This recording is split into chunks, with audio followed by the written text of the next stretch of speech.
शुरुआत ऐश्वर्या के एजेंडा से, और ऐश्वर्या के एजेंडा में आज बात होगी परिवारवाद की, बात होगी डायनेस्टिक पॉलिटिक्स की, बात होगी जब प्रधानमंत्री नरेंद्र मोदी ने कहा था कि अगर इन परिवारों को जिताना है तो इनके लिए वोट करना, अगर शरद पवार के परिवार को जिताना है तो एनसीपी के लिए वोट करना, अगर लालू जी के परिवार को जिताना है तो आरजेडी के लिए वोट करना, और अगर स्वर्गीय मुलायम सिंह यादव जी के परिवार को जिताना है तो समाजवादी पार्टी के लिए वोट करना।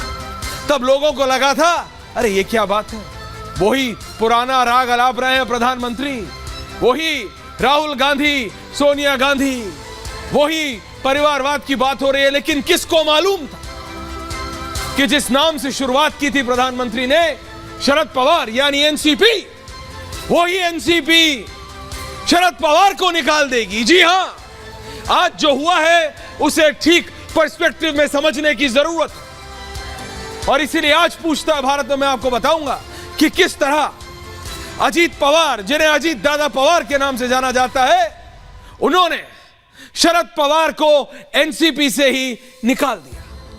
लोग कह रहे हैं देखो भाई, इसमें शरद पवार की कोई चाल तो नहीं, इसमें शरद पवार को पहले से मालूम तो नहीं, ऐसा कुछ नहीं। आप बात समझिए, ये तो अब खिसियानी बिल्ली खंबा नोचे।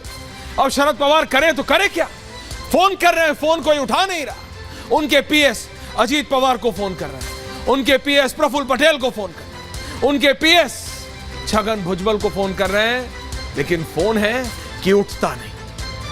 Phone is not being picked up and that's the reality my friends. वो असलियत है, और ये बात सिर्फ एक पार्टी की नहीं, ये बात, और इसीलिए आपने देखा जैसे ये हुआ, और ये जो आप चेहरे देख रहे हैं सब, जैसे ये हुआ वैसे ही अखिलेश यादव का बयान आया। अखिलेश यादव समाजवादी पार्टी के राष्ट्रीय अध्यक्ष, उससे पहले समाजवादी पार्टी का राष्ट्रीय अध्यक्ष कौन थे? स्वर्गीय मुलायम सिंह।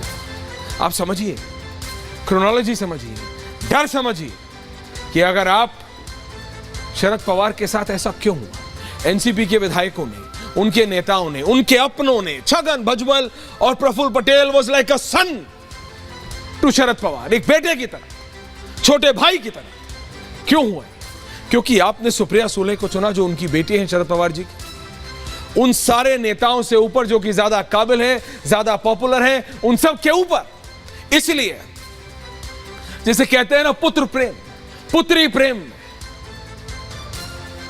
पुत्र मोह में, बच्चों के मोह में, राजनीति में आपको यह समझना होगा, यह जनता, आपको जनता का वोट जीतना है, आपको जनता का समर्थन चाहिए। और यह बात पूरी की पूरी राष्ट्रवादी कांग्रेस पार्टी समझ चुकी थी। द एनसीपी हैड अंडरस्टूड कि अगर अब वो सुप्रिया सुले के पीछे चले तो फिर कुछ नहीं। उसके बाद अगर आप महाराष्ट्र बीजेपी के नेताओं की बात माने तो वो कह रहे हैं देखो भाई, ये लोग तो राहुल गांधी के नेतृत्व में जाने वाले थे। एनसीपी के विधायकों ने हमें बता दिया था उसी दिन कि भाई अब नहीं चलेगा।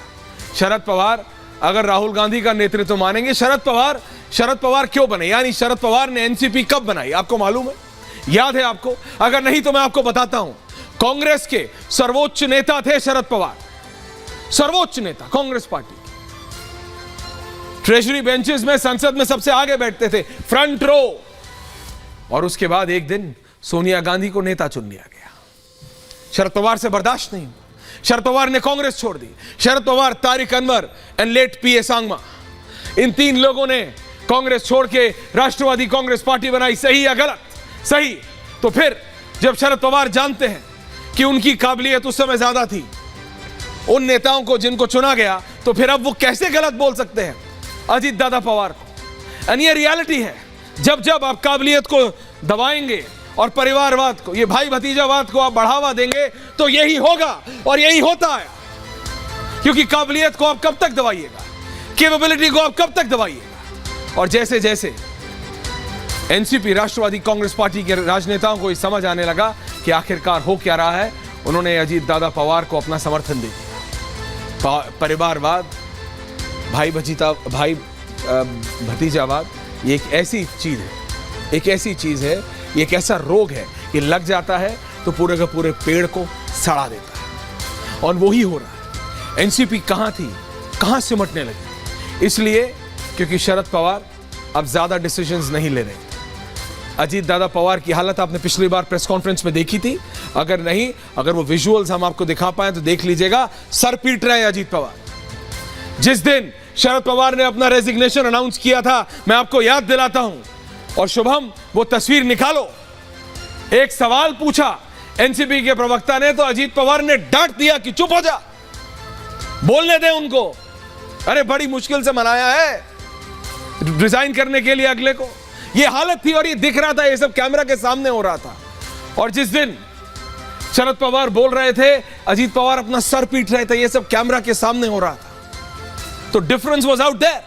पर जब जब परिवारवाद, फैमिली पॉलिटिक्स, डायनेस्टिक पॉलिटिक्स को आप ऊपर रखिएगा काबिलियत के, कैपेबिलिटी के, तो यही होगा। How do you blame? हाँ, आप सवाल कर सकते हैं कि बीजेपी, शिवसेना और एनसीपी, ये तीन पार्टियां एक साथ, इनकी क्या विचारधारा है? जो बात आप विपक्ष के लिए बोलते हैं कि इनकी क्या विचारधारा है, क्या इनके लिए नहीं? बिल्कुल सवाल खड़ा होगा कि कैसे काम करेंगे। जितने नेता आज जिन्होंने शपथ ली है, उनमें से आधों के खिलाफ तो ईडी का केस है। क्या ये सही नहीं? सही है, लेकिन इस सब को प्रिसीड कर गया या इस सब के ऊपर आके बैठ गया उनका पॉलिटिकल भविष्य। उन्होंने कहा अगर हमारा नेतृत्व ही राज्य में सुप्रिया सुले और देश में राहुल गांधी करेंगे तो भैया हम तो चले, इससे अच्छे तो हम भाजपा के साथ